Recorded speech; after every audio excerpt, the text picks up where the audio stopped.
जी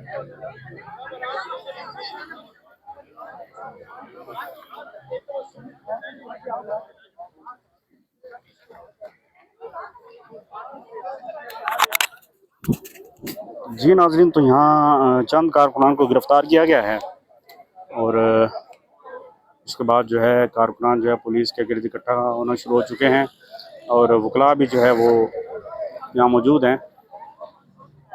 ये नाजरीन गिरफ़्तार कारकुनान को जो है यहाँ से मुंतकिल किया जा रहा है।